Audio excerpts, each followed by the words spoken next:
What's going on, everyone, and welcome back to the Surprise Jab Podcast. I'm your host, Zach Ruger, surprised with new topics every single weekend, jabbing you with your daily dose of UFC, and we are fresh off of UFC Vegas 110, and safe to say, with these UFC Apex cards, weird things happen every single time. It's never just a regular card. Now, those don't exist anymore. There's always first-timers for things. There's always weird things going down, and on this event, a lot of weird stuff went down. Now, I'm going to be honest, I came in super confident we were going to go 12 for 12, 13 for 13, however many fights were on there. But I believe I went 7-6. If I want to check 1, 2, 3, 4, 5, 6, 7, 8, 9, 10, 11, 12. So there were 13. So we did go 7-6 on our predictions, and we did nail the main event. So always happy with that. But 7-6 on predictions is just not what I'm looking for, especially after we went 7-5 last weekend. We were on a heater at one point. I mean, UFC Rio, we went freaking 11-1, so we'll look to bounce back with the rest of the year. But we do have a full card recap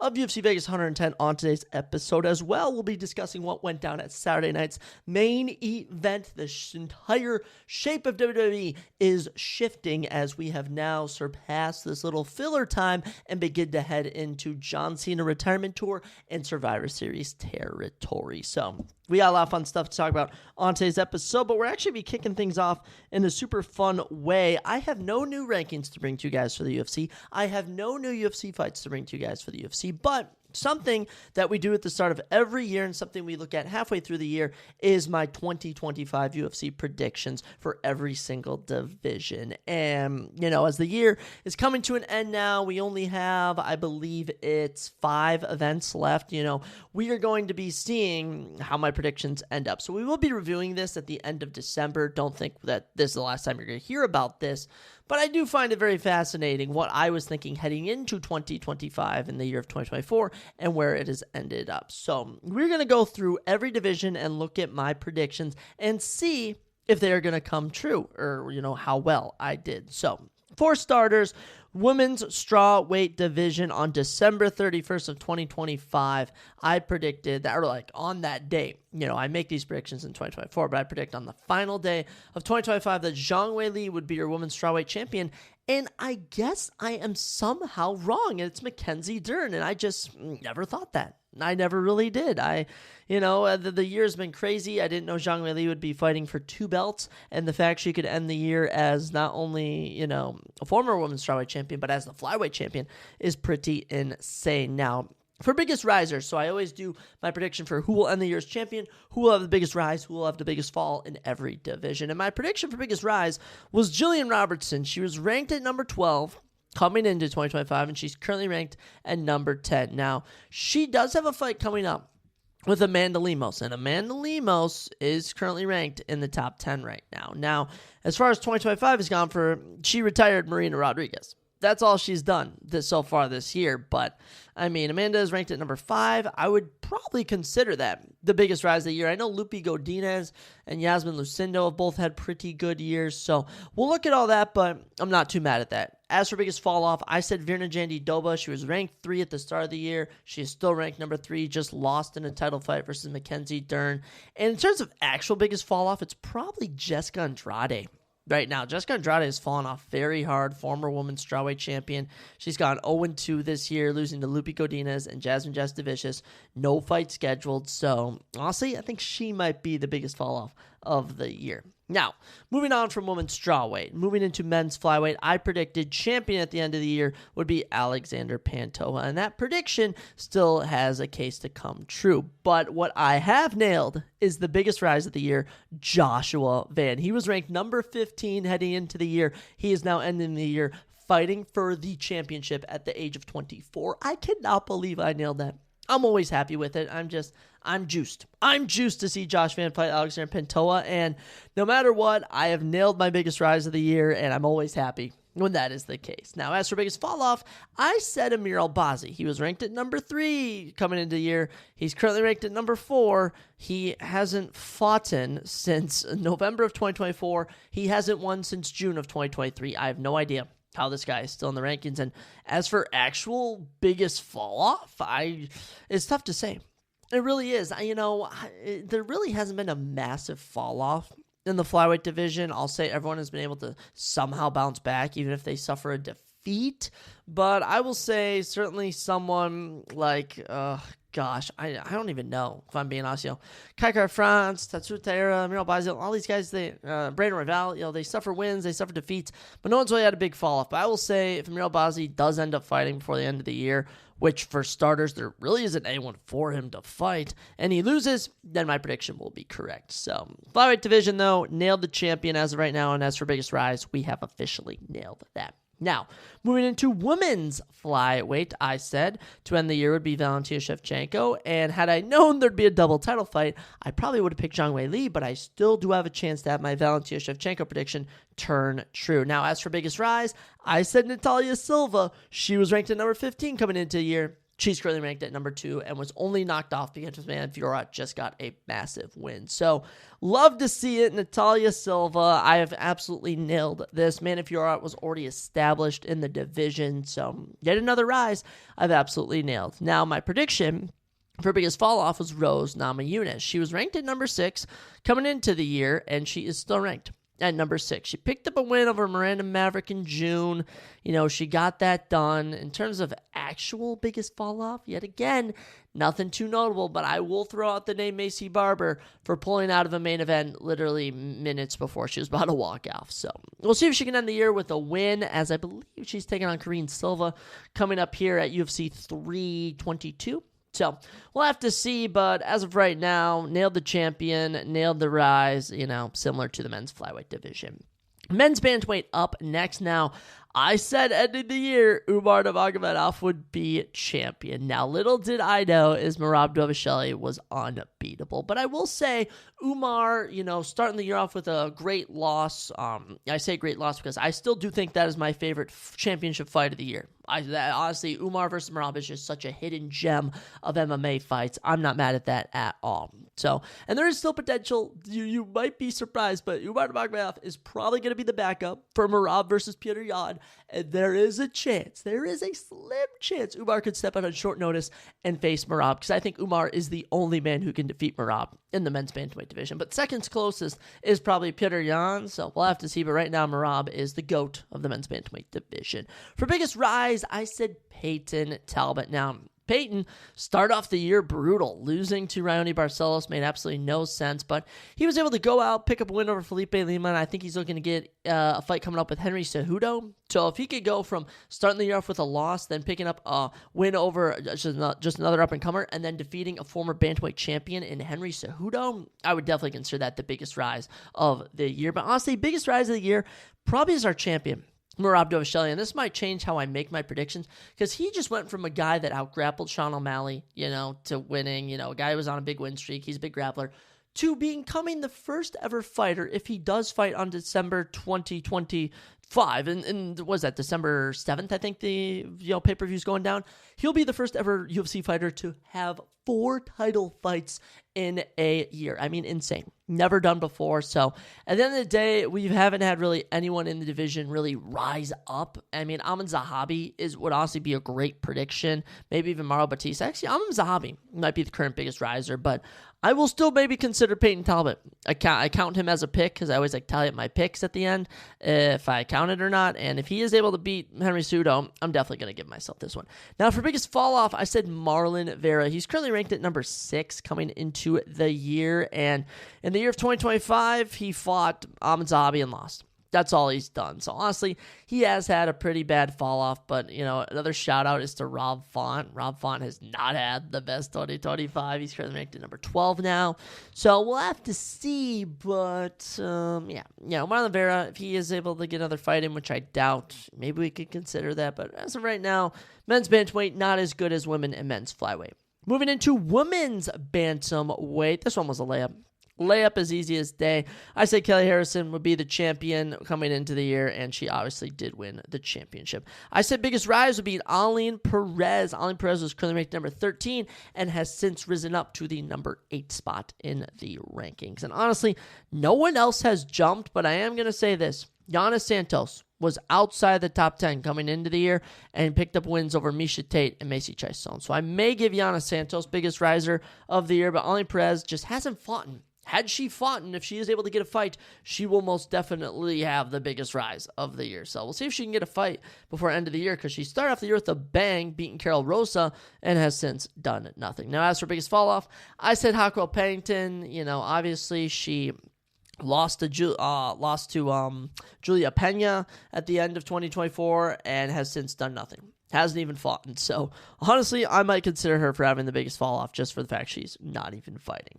Moving on to men's featherweight. It's all men's divisions from here on out. And I said Ian Topuria would still be your current champion. It's crazy to think, guys, is like, I just can't predict if a guy is going to go and up for a double title shot. And so now that I know if you want to go and fight for a second belt, you have to vacate your own, I would know that. But Ian Topuria has never officially lost the featherweight title. He's beaten the two goats of the division. So honestly, it's weird to say that Volk is probably going to have, keep this at the end of the year. So impressive stuff there. I thought Volk would have a fall off, but little did I know that he was just going straight out to fight Diego Lopez. I thought he was going to have to fight more up and comers, but hey, I'll happily get that one wrong. And as for biggest rise, I said Gene Silva, and I don't know. It's tough to say because Leron Murphy and Yusuf Zalal both had great rises this year.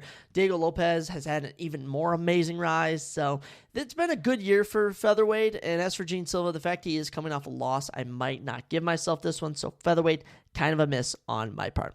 Same goes for lightweight, as how was I supposed to know Ian Topuria would fight Charles Oliveira for the lightweight belt? How was I supposed to know that? So I still had Islam being your lightweight champion. He's not. He had to vacate it, and the fact that he could end the year as welterweight champion makes this even more funny. But as for biggest rise, I said Joel Alvarez, and the best part is Joel Alvarez literally just left the lightweight division before he could even fight. He couldn't even make weight. So big miss there. In terms of actual biggest rise in the lightweight division, you could throw out the name Paddy Pimblett. I really like, because he's really been the only one who's jumped into the rankings over the last few whiles and has leapt an opportunity when he beat Michael Chandler. So I'd maybe say Paddy Pimblett for biggest rise, even though he hasn't been able to get a fight. And as for biggest fall off, I said Michael Chandler. He was ranked at number 7 at the start of the year. He has since lost to Paddy Pimblett. Doesn't have another fight book. He's ranked at number 12. I would very much consider that a bad fall off. Moving on to welterweight, I said Shavkat would end the year as champion, and a year has come and gone, and Shavkat has been unable to fight. So I don't know if Shavkat Rakhmonov is ever going to fight for a belt. He's been dealing with these horrible injuries, which makes me very sad. And as of right now, it's Jack Della Maddalena. He was not on my radar whatsoever, and all of a sudden he gets a title shot against Bilal Muhammad. So good job to him, but honestly I think Islam is going to take that belt from him, Madison Square Garden. Biggest rise, I said Carlos Prates. He was ranked at number 13 coming in. He had so much potential, and then he lost to Ian Gary, and Ian Gary leapt up as the biggest riser of the year, but now Carlos Prates has a chance to leap Joaquin Buckley, to leap Ian Gary, to leap everyone if he knocks out Leon Edwards, which I think he will. So Carlos Prates is still in the running, but honestly, I'm going to throw out Sean Brady. He's currently ranked at number 2. He's also taking on Michael Morales, who's ranked at number 8. So if Michael wins that, you could say that. For biggest fall-off, I said Leon. Just want to throw that out there. He was ranked at number 1. He's now ranked number 4. Hasn't won since 2020. Oh, wow, he has not won since 2023. That's crazy to say. So Leon Edwards has had a atrocious fall off, but I could also throw out the names Colby Covington, sadly Gilbert Burns. I mean, Kevin Holland's kind of having a fall off here, but nowhere near as bad as these guys. So there's still potential for Carlos Prates, but it's up in the air. Moving on to middleweight, I did say that Hamza Chimaev would win the big one, and lo and behold, he did. Now I had Shara Magomedov, who's ranked number 14, having the biggest rise of the year, and man's been out and lost to Michael Venom Page, who, at the end of the day, is now ranked at number 10. So Michael Venom Page might have had the biggest rise of the year, but honestly, my biggest rise of the year is going to go to the number 4 ranked Anthony Hernandez. This dude has had an incredible year, knocking off Brendan Allen. That win has aged tremendously. Knocked off Roman Dolidze, really bullied him in that fight. And now he's a fight, apparently, trying to be made with Sean Strickland for a title shot. I really love it. So, missed with Shara Magomedov, but as for biggest fall off, I did say it is a lot of Sanya. He was knocked out. There really hasn't been anyone who's suffered more worse than a fall off than him, I'd say. So, unfortunately, we'll give myself that. For light heavyweight division, I said Magomed Ankalaev would win it. And honestly, my thought process was there would only be one light heavyweight matchup this year. Little did I know they would run it back and Alex Pereira would get the job done. So we did hit on that and then we missed on that. So no go for that. For biggest rise, I said Ibo Aslan. Little did we all know Ibo Aslan was not that good of a unranked contender. The actual biggest riser of the year right now is Osmat Mirzakhanov, who's currently ranked at number 7, the undefeated light heavyweight. But there is potential for the number 11th ranked Bogdan Guskov with a win over Kamblahowicz to leap him. So there is still potential out there. Biggest fall off, I said Jamal Hill. He went 0-2 this year. He doesn't even have a fight scheduled. He went from being ranked 3 to 6. He has had himself a atrocious year. Now, moving on to heavyweight. And somehow I said Tom Aspinall would become your men's heavyweight champion. And little did I know that through all of this, he would never end up fighting John Jones. His one title fight would be a no contest, and he's going to somehow end the year as champion. So I guess I've nailed it. I guess I have nailed this one. I have no idea how. I honestly couldn't tell you if I could do it again, but lo and behold, I nailed the Tom Aspinall one. For biggest rise, I said Mick Parkin, and Mick Parkin really pulled up in March, lost a close decision to Marcin Tybura, and has just not fought again. So Mick Parkin, absolutely not. You could say Waldo Cortez Acosta, who's ranked number 6, but the real answer for biggest rise is the number 14th ranked Walter Walker. This dude has had an amazing year. He has had 3 round 1 heel hooks in the year of 2025, and you can make that 5 in total if you can, or 4 in total if you consider his August one as well in the mix. So Walter Walker may not have climbed the rankings the most, but he has easily been the biggest rising heavyweight at the end of the day. Biggest fall off, I said Curtis Blades, and at the end of the day, he fought one run unranked contender and one split decision. Nothing too impressive. Actual biggest fall off, tricky to say. You could throw out Marcin Tybura. You could throw out maybe even Sergey Spivak. At the end of the day, Tom Aspinall's stock has dropped stupendously over the last few days, and I think Tom Aspinall might actually be your biggest fall off of 2025. So those are the current standings as far as they go for my predictions at the end of the year. We'll see how they actually end up happening, but I nailed a couple of them, so I'm not too mad overall with what I was thinking. Now, in terms of other things that I think about, I was thinking about what would happen at Saturday night's main event on the last episode of the pod, and we made a little predictions, and lo and behold, I don't know if we went 4 for 4, but I don't know what happened, but I am happy with every single result, and it was a very odd card. It really was. So we kick things off. WWE Saturday night's main event coming to you from Utah, and we open it up with Cody Rhodes versus Drew McIntyre. And I think everyone knew when this was opening the card, we were not seeing a Drew McIntyre title change. Now, they did give them 18 minutes and 45 seconds. Was a good match. And then today it was a good match. Nothing spectacular, nothing bad. We just know these two are good. And at the end of the day, what they're really doing here, and it's been at the demise of Drew McIntyre, who is just at an all-time low. Drew McIntyre's stock is at an all-time low. I just feel they've never wanted to pull the trigger on him. During COVID, they were just giving him the WWE Championship at times. 2020, 2021, they were making him a star, and then Triple H took over. He's kind of just become this big bad villain, this guy who was always in the mix for the belt, but never wins the belt. So it never makes any sense why he should be getting title shots after title shots. Now, Cody Rhodes is able to beat him, actually hits a DDT on the belt. So you are now seeing heelish tactics being used from Cody Rhodes, which I think we are going to see come into play when he ultimately faces off with Randy Orton. Now, that's probably the next angle you go there. I don't really know what you do with Cody Rhodes. It's kind of feeling like filler until then. But if we continue Drew McIntyre versus Cody Rhodes, it's just going to be filler. And it's not going to make any logical sense. So for Drew McIntyre, he needs to do something. He needs to really amp it up. I mean, they were going to do this thing where he was like a bloodline killer. And that was where he's going after all the bloodline members that have been taking him out. Roman Reigns, Sami Zayn, Jey Uso, Jimmy Uso, Solo Sikoa.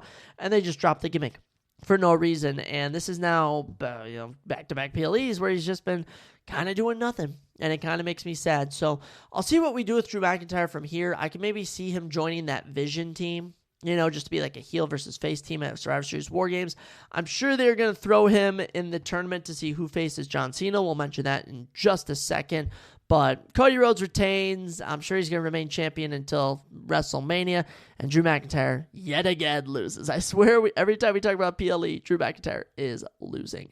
Next up, Jade Cargill defeating Tiffany Stratton to become the new WWE Women's Champion in 5 minutes and 30 seconds. This is just kind of an odd thing in WWE land where it's you can face, an opponent, Jade Cargill can face Tiffany Stratton multiple times. And when they're both good girls, good girls, it's weird to say, but baby faces, if you will. They're both the good guys in the situation.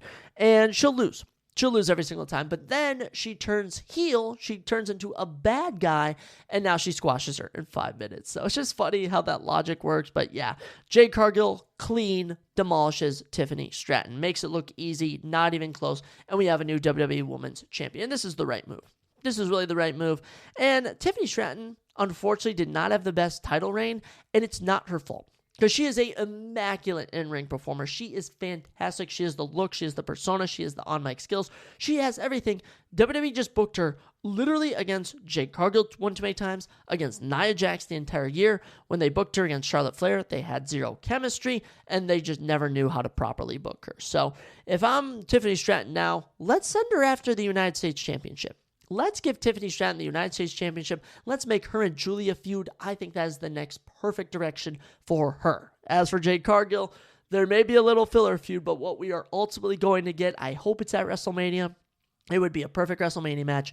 Jade Cargill, Bianca Belair. It is just right there. Bianca Belair is going to return. She's the good guy. She's coming in. I cannot wait for that. So Jade Cargill winning. It is fantastic to see. I absolutely love it. WWE, great booking decision. Next up, Dominic Mysterio defending his title against Penta and Rusev in a triple threat match for the Intercontinental Championship. 12.5 minutes of just good in-ring wrestling. It really was. You have Dirty Dom just being this mix of Rey Mysterio and Eddie Guerrero. It is fantastic, and he just keeps getting away with things, and him, Rusev, and Penta had amazing chemistry. Rusev probably stole the show in this matchup. Rusev was an absolute unit, and the unfortunate part for Rusev is that I think you could easily give him the Intercontinental Championship. He deserves it since coming back from AEW, but Dominic Mysterio is just so good with it. He is just the perfect double champion. He's the mega champion, as they say. He is the AAA champion from Mexico. He is your men's Intercontinental champion in the WWE, and he just runs the show. So I don't really know what the end game is with Dom. Right now he is just fantastic, and I know a lot of people are theorizing that John Cena is going to face him for the Intercontinental Championship at Survivor Series. I would love that. Here's my issue with that. Here's my issue is that if he faces John Cena for the Intercontinental Championship, I really don't know what we do, because John Cena has won literally every single championship except the Intercontinental Championship, and it would be so good to see him win it, and then in his final matchup, he can just defend it. He can either leave with the belt or, lose the belt in his final matchup.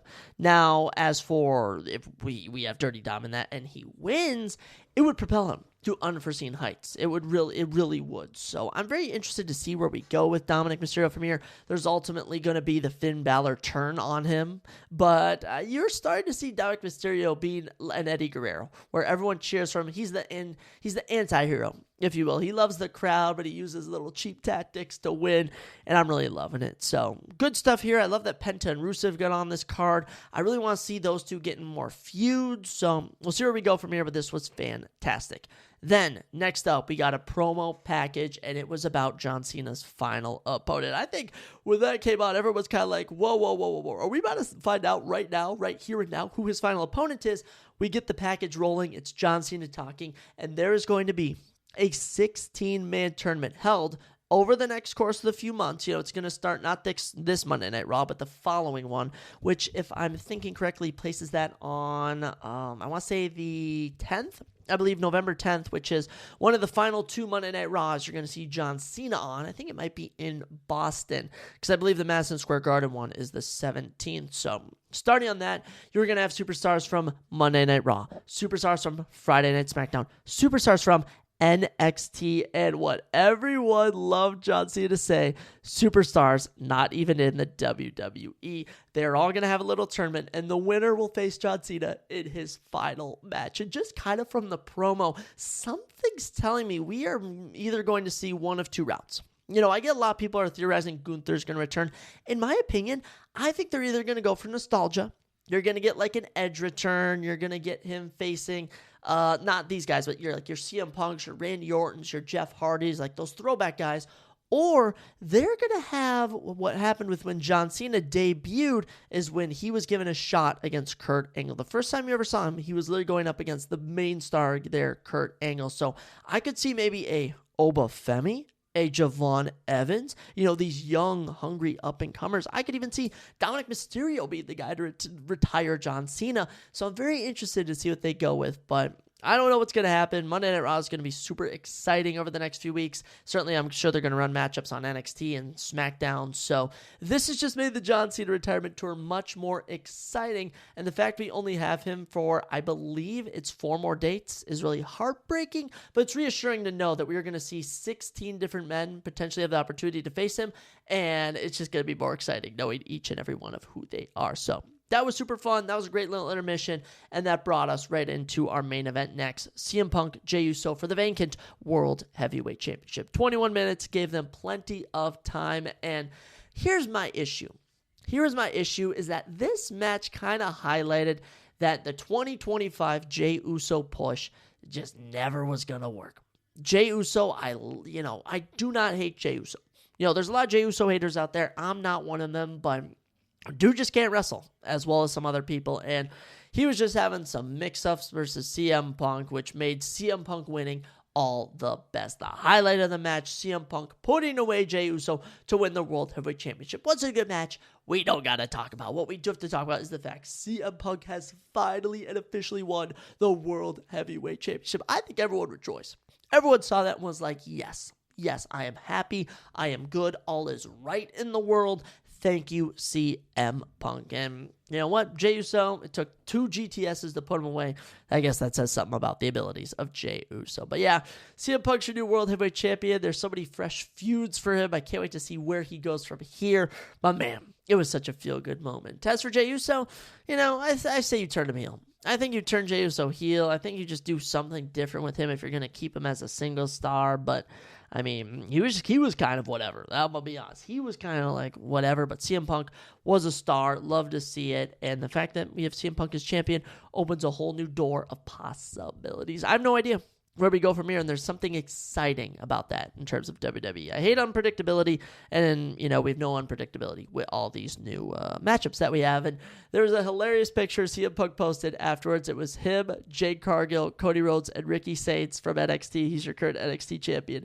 And it was them all posted up, and it said, "Look at us." And it was a big F you to Tony Khan, the president of AEW, as those were 4 of his stars at one point, and they've all jumped ship to WWE, and they now hold 4 of the 5 biggest championships in the company. Obviously, the other one is the WWE Women's World Heavyweight Championship held by Stephanie Vaquer, but Jade Cargill, former AEW person, Cody Rhodes, literally one of the co-founders of AEW, Ricky Saints, former AEW star, of course, CM Punk returned to professional wrestling in AEW. So Saturday night's main event now being held on Peacock, I think now shows that we're going to see bigger and better things. There was no time restrictions. This felt like a proper PLE. And the only thing it brings me joy knowing is that the John Cena retirement match is on a Saturday night's main event on Peacock, and we won't have to worry about it being cut short for TV time. That is a super big relief. Now, one relief I unfortunately was not able to experience is my UFC picks not going perfect. So let's talk about UFC Vegas 110 because we nailed some things. We clearly missed some obvious things, and some things happened that just made me go, how in the world could anyone have predicted this? Kicking off the card, we're in the women's strawweight division. Oh, one of my favorite divisions, as Talita Alankar took on Ariana Carnelossi, and sadly, this was just such a layup, and I was so certain on Talita Alankar, and then I always tend to do this. I always tend to look for underdogs, and sadly, I leapt an underdog I shouldn't have, as Talita Alankar dominates Ariana Carnelossi on her way to a rear naked chokehold with 20 seconds left in the fight. Talita gets her 4th career submission, improves to 7-1-1, and might have just saved her UFC career. She's gone 3-1 now, and finally getting a big win here is exactly what she needed. And this was domination. really was 5 of 8 on takedowns, 6 minutes of control time, 60 significant strikes to 25, and she looked really good. Round 1 only allowed 1 significant strike to be landed from Ariana Carnelossi. Round 2 landed more takedowns, outstruck her. Round 3 landed 1 takedown, got up on top, was able to lock in the rear naked chokehold, and she tried to get up, and that was it. GG's, Ariana Carnelossi. Talita Ankar, very good work. And at 35 years old, now's a make or break time in the women's strawweight division. It really is. Now, I don't know if she earned herself a ranked shot, if I'm going to be honest. I don't think that's the case, but there was someone, I'm trying to think if it was a woman's strawweight. Yeah, last week, Mizuki beat Jacqueline Amorum. Mizuki versus Talita Ankar is the next fight to make. Both women were in desperate need of a win. They got it. That fight just writes itself. So, Talita Ankar, great work, and especially opening the card with a submission, we'll take it. Even if it wasn't the most exciting fight, she still got it done. As for Ariana Carnelossi, falls to 15-4. Just not it. Not really it. Of her 4 defeats, this is the 3rd time she's been finished. She's gone 3-3 in the UFC and just hasn't impressed. That she really hasn't. So we could feed her to Jacqueline Amorum. That's a potential next option, in my opinion. Jacqueline Amorum is, of course, the girl that lost to Mizuki, shockingly. So that's a fight you could do, or you could cut her. You could cut her if you want to. But 15-4, she has experience, but it's just not looked good. She really hasn't. So I say we run her versus Jacqueline Amorum. Mizuki versus Talita Ankar. Super simple, but tough way to open the card. However, after that, we then began a little roll. As next up, Sung Hyuk Ko took on Phil Rowe. And look, apparently, Sung Hyuk Ko has the nickname the Korean Tyson. And I don't know if you can be the Korean Tyson when you get 13 minutes and 10 seconds of control time. I mean, what? 30-27, 30-27, and a 30-26. These scorecards could have been 30-25. Phil Rowe did nothing. Phil Rowe did absolutely nothing, and he only landed 4 significant strikes. He landed 1 in round 1, 0 in round 2, and 3 in round 3. But this was as easy as day. Sung Hyuk Ko just taking Phil down and dominating him. 4.5 minutes in round 1, 4.5 minutes in round 2, 4 minutes and 8 seconds in round number 3. This was vicious from Sung Hyuk Ko. The domination here was just impressive to see. And look, 6 straight wins. He's 13-2, 2-0 in 2025. I'm ready to give this guy a higher name. I really am. I'm trying to think of who. If I'm being honest, there's got to be someone. There really has to be. Ramiz Brahimaj is also on a tear. I feel like those two would really go to war against each other. I could get behind that. Maybe someone gritty. Someone who's been tested. I like a Jake Matthews. I like Jake Matthews against, Sung Hyuk Ko, or even like a Neil Magny. I prefer Jake Matthews versus Sung Hyuk Ko, but in this contest, he took him down every round. Control time was on point, and this man now has 2 fights in the UFC. Sung Hyuk Ko, 2 fights in the UFC, 10 total takedowns, 23 minutes and 23 seconds of control time. I've just never heard of that. He has a total fight time of 30 minutes. Through 2 15-minute fights, almost 24 minutes in total has been him in control. So, Sung Hyuk Ko, you are dominant. I thought you would win, and you did good work. As for Phil, tough defeat. Really is for Phil Rowe. He's 11-6. He's 1-3 in his last 4. And he's just been on the bad luck side of things. He really has. So, I think if we want to give him a bounce-back fight, Kevin Holland. Kevin Holland is desperately in need of a win. Phil Rowe is in desperate need of a win. So, I don't really want to cut anyone we've talked about so far. There's going to be some people on here who definitely might be getting cut, but in terms of Phil Rowe, look, him versus Kevin Holland, we haven't ran it yet. Kevin is in need of a win. Let's make that fight next. Moving on, women's strawweight division. Sneaky banger here. Sneaky banger from Elise Ardeline and Montezera Ruiz. I always love when the women show up just ready to win, looking to get it done, and especially when Alice Ardeline, who's the woman I picked, 30-27 is her opponent, makes me happy. 138 significant strikes to 85 in favor of Elise Ardeline. Both women land 1 takedown, but can't even get 30 seconds of control time each. This fight was fought on the feet, and it was fantastic. It really was. End of the day, Elise Ardeline dices up Montezera Ruiz on her way to a unanimous decision victory. And look at this. Look at Elise Ardeline. At one point, she was, 9-5, 9-7 actually in the UFC. She was not looking too hot. And now, 2 wins in 2025. 2, honestly, this wasn't fight of the night, But honestly, of all the fights we witnessed tonight, in terms of back and forth, this was probably the fight of the night. So great work to Elise Ardeline. Women's strawweight division, you found yourself a little sneaky banger here. 33 years old, from Romania, now training in England. Training in England has shown that she is clearly durable and, can hang. So I really like that. I really do. And in terms of what to do next with her, another tricky scenario. If I'm being honest, I don't know. You could easily just matchmake. Obviously Toledo on card, one on the card, at least one. You could do that, but I always like to find someone different. So I'm, shopping around names. Jamie Lynn Horth defeated Vanessa Demopoulos earlier in the year in June. She takes on Teresa Bleda on the final card of the year. That would put her on a 2-fight winning streak if she wins. Her opponent, Teresa Bleda, is also picking up a win. So, all right, how about this?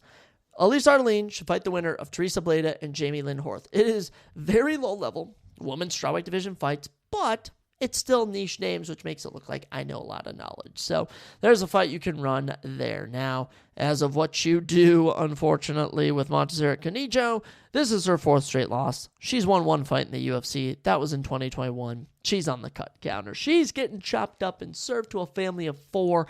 Sorry, Montserrat, you are just not cut out for the UFC. Nothing will beat when Amanda Lemos knocked her out in 35 seconds. Still my favorite moment from her UFC career. So, bye-bye, Ruiz. Elise Ardeline, you can stay. Next up, we had Norma Dumont and Ketlen Vieira in our final women's matchup of the night, and the implications of this were literally a title shot.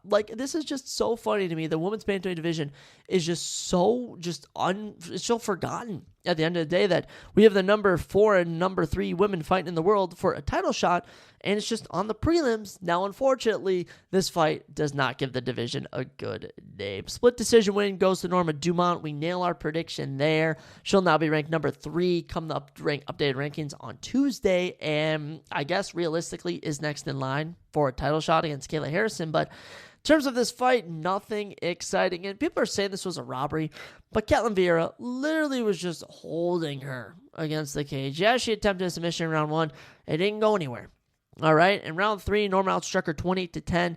Clear Norma round, especially in a close fight when you end round 3 successful. I feel like you win.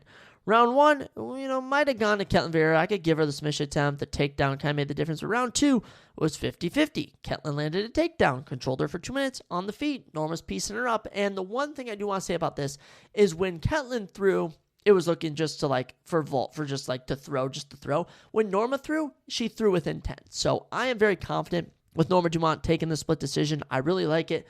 6 straight wins. She's also a fantastic 9-1. In her last 10, 9-2 in the UFC overall. Super happy with her getting this win. And, she's going to be ranked number 3. I could even bump her up to number 2, even number 1, because why not F it? And you know what? You could always give her the next title shot. But you do have Hawkwell Penton ranked at number 2 above her, and Hawkwell hasn't fought in all year, so you could have those 2 fight in 2026, or even Juliana Pena. So it's either the number 2 ranked girl next, the number 1 ranked girl, or just Kayla Harrison can feed her to her. But Norma Dumont, I'm not picking to be Kayla Harrison. No.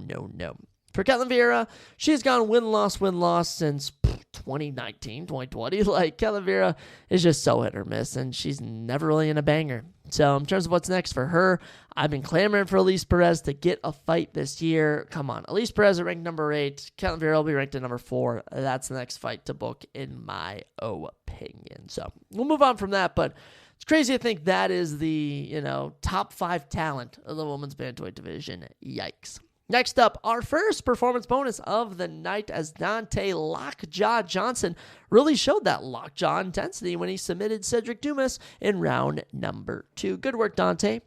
Really was picking up his first ever submission win in his career. Man's known for his power, decided to mix it up with a little grappling. And that was evident in round 1. Cedric landed a takedown, but then Dante was firing back with 2 takedowns of his own. Round 1, somewhat close. I'd lean more towards Dante Johnson. Round 2 comes around, and, he just showed that he wanted it more. Landed a takedown, got in position, locked in the guillotine choke. Cedric Dumas tapped instantly. Did not look like Dumas wanted to be there. None whatsoever. And in terms of the cut counter, we can finally cut Cedric Dumas from the UFC. 10-4 with a no contest in his MMA career, and his UFC run will end going 3-4. Finished in every single loss, and he had a brutal no contest against Zachary Reese. So Dumas, finally done with this guy. There's legit no logical reason to keep him. Bye-bye. You are absolutely atrocious. Now, as for our man, Dante Johnson, this man fought August 26th on the Contender Series and has now made a successful UFC debut. I mean, it doesn't get much better than that. I could even give him Rookie of the Year if I wanted to. I'm not gonna, but, that's a conversation for another time. He's 7-0. He is 26 years old. He's in his prime, and I'm excited to see which middleweight he takes on next. I mean, a lot of options. Really is. I like to look at the last few men Dumas has fought, and I always love to matchmake guys like that. Zachary Reese, he's going to be looking to bounce back from a fight. Would love to see that. Dusko Todorovic recently picked up a big win in September. Would love to see that next for Dante. You could even give him Michael Okajacek. Michael Okajacek has gone 2-0. He might be comeback fighter of the year. I kid you not, in this year. Sneaky good pick right there for comeback fighter of the year. There's a lot of options to do for Dante Johnson. So middleweight division, we have a new contender on the rise, and we have a criminal in Cedric Dumas being sent to the cut counter. Next up, bantamweight division, Timmy Kawamba defeats Chang Ho Lee. Just kind of boring. Kind of boring at the end of the day. And this was Chang Ho Lee's fight to lose. For goodness sakes, this man shot a takedown with 8 seconds in and controlled him the entire fight. 4 minutes and 52 seconds of control time in round number 1. Insane for Chang Ho Lee. And I was like, dude, Chang Ho Lee's going to dominate him. Then Timmy realized, I just need to defend the takedown. Did that. Outstruck him 21-11 significantly. Round 3 comes around. Timmy lands a takedown of his own, gets 4 minutes and 20 seconds of control time, and Timmy Kawamba finesses a win. Second straight win, 2-0 in 2025. Good win for Timmy Kawamba. As for Chang Ho Lee, first loss in a while for him. 5-fight winning streak is snapped. Hate to see it, but close fight. At the end of the day, it was a close fight. Timmy Kawamba was the favorite for a reason. I guess it was kind of whatever though. So in terms of what to do with both these guys that are honestly in this kind of the same boat, like nothing too impressive. Bantamweight division is super deep. You got a lot of options of who you could fight, in my opinion. Trying to think of some names we could shop around with. Honestly, is Davey Grant still kicking it? Davey Grant versus Timmy Kawamba? That could be a potential matchup. I know Charles Jourdain just submitted him, so we could run that. I know Damon Blackshear just suffered a defeat. I'd run Damon versus Cho-Hang Lee, just why not F it. Alatenge could be another option. I don't know, guys. Really at the end of the day, both guys are just kind of average, just kind of there. So any unranked bantamweight, throw them their way. Next up, light heavyweight division, and Kevin Christian was a underdog for a reason, as he legit sucks. Billy Elikana goes out there, drops him with a beautiful punch, then gets his back, rear naked chokehold. Easy money for Billy Elikana. Easy money for him. Holy cow. Wasn't even close. Gets his second career submission. Good win, Billy, at the end of the day. Good win. 9-2 now, after losing to Bogdan Guskov on short notice, he's gone 2-0 and just knocked off another contender. Kevin will fall to 9-3, and there's just little to be left. Billy, quite frankly, dropped him, took the back. That was GG's. That was it. Light heavyweight division, look out. Billy Elikana is here to take over, and I love to see it. I really do. I love seeing guys like that come in and just know what to do, know how to take over and execute properly. So I'll be interested to see what we do next with him. There's always the names of Ion Kudalaba, Ivan Erslan, guys like that to throw out there. So we'll have to see. We will. But in terms of what we could maybe do next with Kevin Christian, there's always Marcin Perchinau. He could be a name, or we could just cut him. Really, there's nothing to be lost from cutting Kevin Christian. But I do really like what I see with Billy Elikana. I was a little hesitant after the Ibal Aslan fight, but he can stay. We'll give him another shot. Good job, Billy boy. Next up, thankfully I nailed this. Holy cow, Alan Nascimento submits Cody Durden. Second performance bonus of the night. And props to Cody Durden for taking this on short notice. He kept this fight on the feet in round 1, outstruck him 36-26. And then he made the mistake of somehow ending up on the ground with Alan Nascimento, who coming into this matchup had an outstanding 16 career submissions, and make that 17, as Cody Durden is just so prone to getting caught with submissions. It's actually hilarious. But hey, Alan Nascimento, 4 straight wins. This is now his second submission on that winning streak. Only 2 losses are split decisions, and the last guy he lost to Tagir Lembekov, he's currently ranked number 12 in the division. So Allen. Let's put him on the rankings at number 15, and let's give him a shot against the number 10 ranked Tim Elliott. That's what I want to do next. That is what I feel confident in. If not, I know Osceola Mabayev is taking on Alex Perez. Loser of that, book them against Alan Nascimento. That is the next fight to make there. For Cody Durden, look, he's lost 3 straight. He's 1-5 in his last 6. I still don't want to cut him. Like, he's not unentertaining. He just can't win fights to save his life. So, they might cut him. I wouldn't be too surprised. But if we want to give him one more shot, if we want to give him another opportunity, I say we just have him fight an up-and-coming contender. And there's a guy named Loner Kavanagh who was recently knocked out in China against Charles Johnson. I say we run that. So, Loner Kavanagh, Cody Durden, perfect bounce-back fight for both guys. But Alan Nascimento, dude, 17 career submissions, 18 career finishes.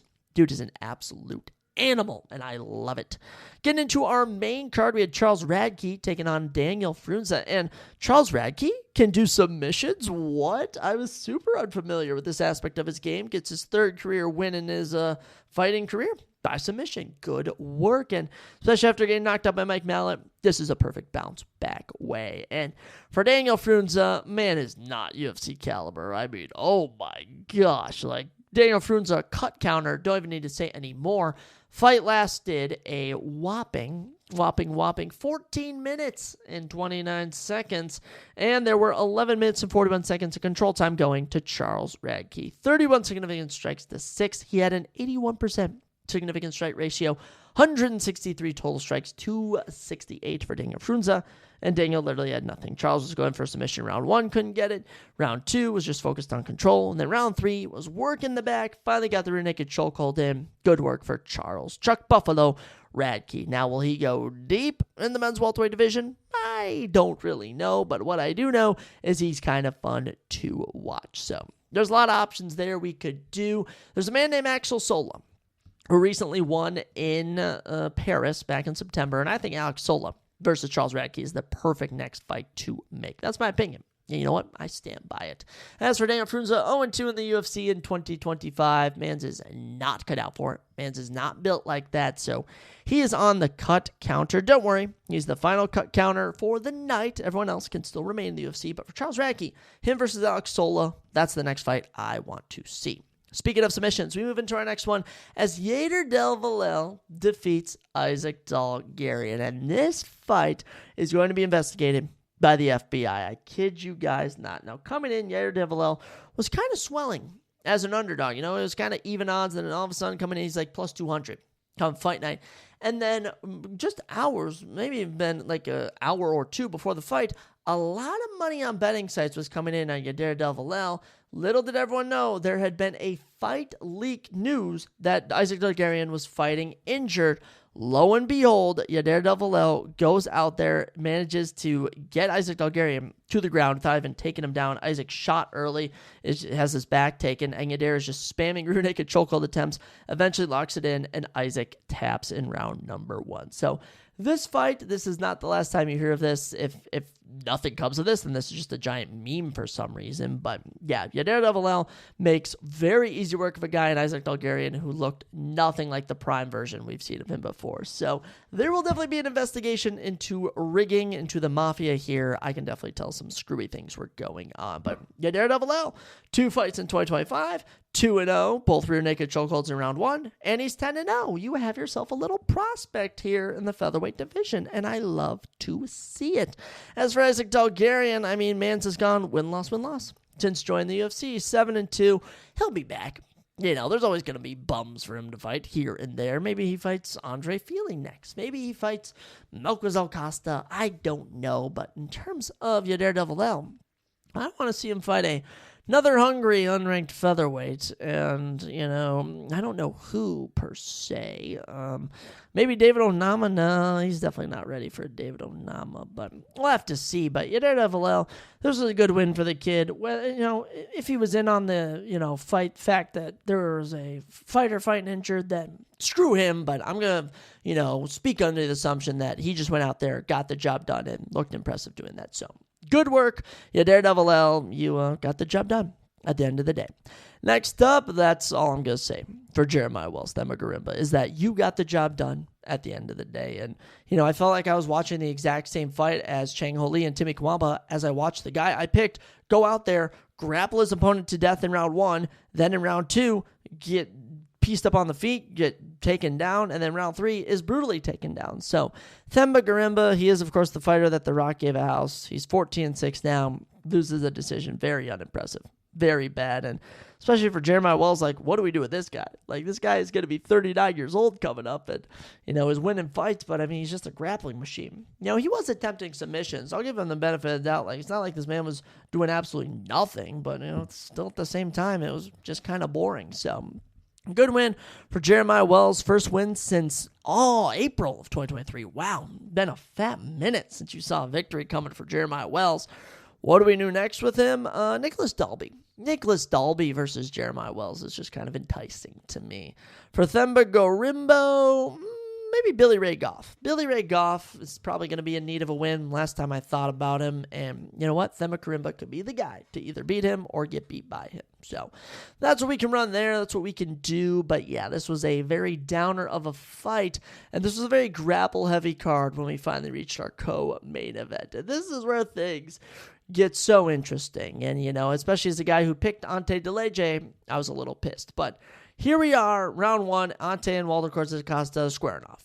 Two big heavyweights, looking good, going at it. And then all of a sudden we see what looked like a jab from Ante DeLeje, and Waldo covers up. It looked like it had hurt him, and then all of a sudden Ante's just laying on him. Waldo's holding up his face. He's just laying against the cage, and then all of a sudden the ref stops it. All right, and then we think it's over. Literally the UFC posts, Ante DeLeje just got another knockout.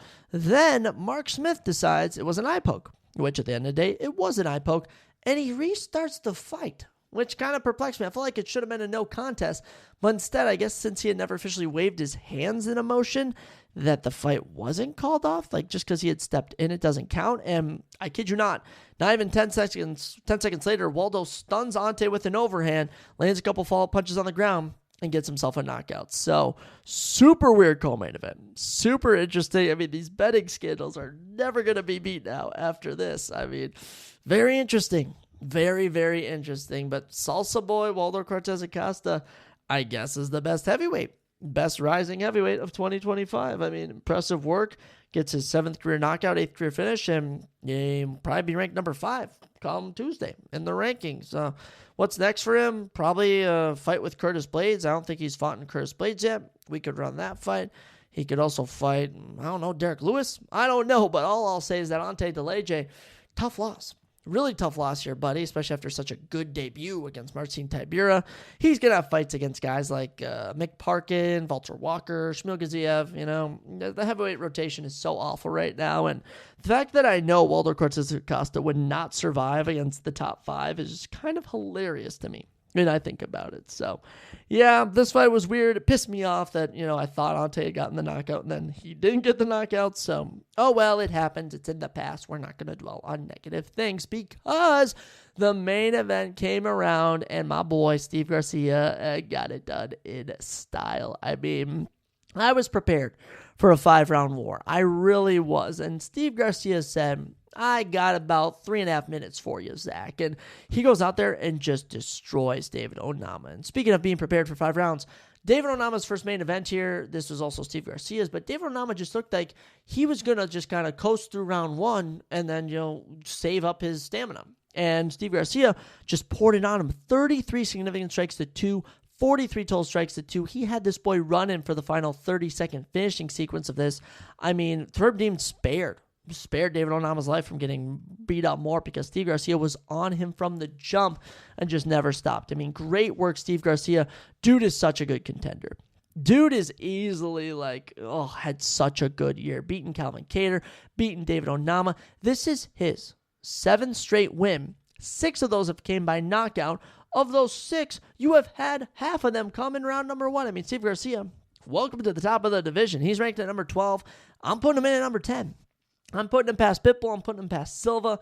In terms of what's next for him, Arnold Allen at 6, dude. Arnold Allen hasn't fought in a while. They both bring boxing-heavy styles.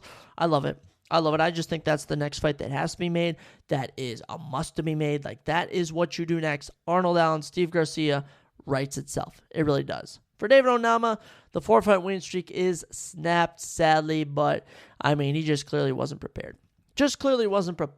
And he'll have bounce-back fights. Like, there's some unranked featherweights that are definitely trying to climb the rankings. I mean, Yadir Devalel, featherweight on here, he's someone you could definitely throw into the mix. Unlimited guys. Unlimited options in the men's featherweight division for David Onama. He'll fight someone next year, but Steve Garcia called his shot when he beat Calvin Kattar earlier in the year. He said, I want an Apex main event against someone in the end of the year. He gets it. Doesn't jeopardize the opportunity whatsoever, and I cannot wait to see him fight a top 5 opponent coming up next. I'd even give him Yair Rodriguez, for goodness sakes, dude. Let's make Yair fight an up-and-comer, because I would pick Steve Garcia any day of the week. So, great work for Steve Garcia. Happy for him, too. Like, man, especially picking Steve Garcia. It's getting a little nervous coming in. I'm like, David Onama brings some power, but Steve Garcia, no issue for him. So UFC Vegas 110 has came and went, and somehow, despite not having a crowd, is not even close to being one of the worst events of the year. I think it was decent. It really was. We had a good mix of finishes and decisions.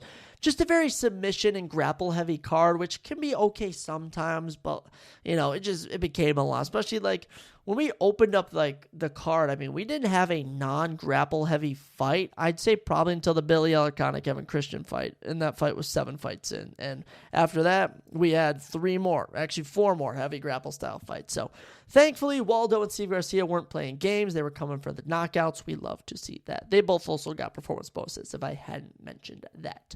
But we are not done at the Apex, as this upcoming Saturday, November 8th, Gabriel Bonfim takes on Randy Brown in both of their first main events of their careers. Good for these guys, honestly. Really happy for them. Gabriel on the come-up. Randy Brown, been established for a while, but is now on the come-up. Happy to see it. Also on the card, Joseph Morales, the recent winner of The Ultimate Fighter, Season 32. Are we on Season 32? Season 33, one of the most recent seasons in the flyweight division, takes on Matt Schnell. Good opportunity. Uros Mech and Muslim Salikov both look to bounce back in the men's welterweight division. You got Ismail Bonfim back in action. Ricky Simone is back in action. Hyder Emil is looking for a bounce back win here. Marco Tulio is on this card. They're giving Adrian Yanez a layup of a win. Top 10 women's bantamweight action. Mayra Bueno Silva versus Jacqueline Cavalcante. Heavyweights, Josh Hokett making his debut after winning on this past season of Dana White's Contender Series. Takes on the debuting Max Jimenez. Also ranked women's strawweights, Tisha Penta and Denise Gomez. Daniel Marcos and Miles Jones. And Jackson McMay and Robert Valentine square down in the men's middleweight division. I believe they're from. I'm pretty sure. So lots more exciting stuff. No NFL talk on this card, as I'm all pissy again over my fantasy football team with all my boys. Like, that's my 16-man is like my main league, and I won it last year, my first time invited in, so I honestly know I can't be the best, but, like, I'm just having a rough year. Like, 1 week you bench DJ Moore, he does good. You put him in, he does bad.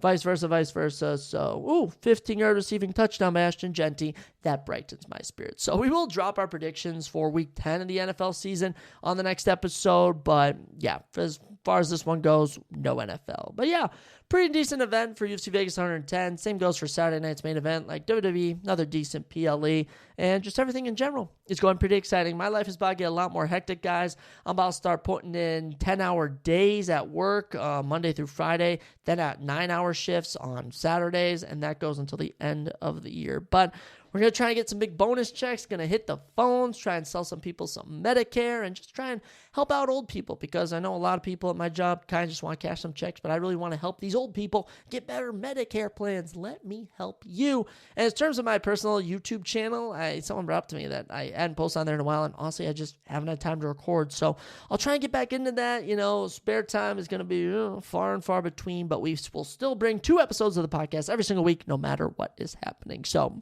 ladies and gentlemen, whether you're listening to this at the end of the week, beginning of the week, go have an amazing day, have an amazing night, go make a better impact in the world. Jesus loves you, and you know what I'm about to say next. I'll catch you next time on the Surprise Jab Podcast.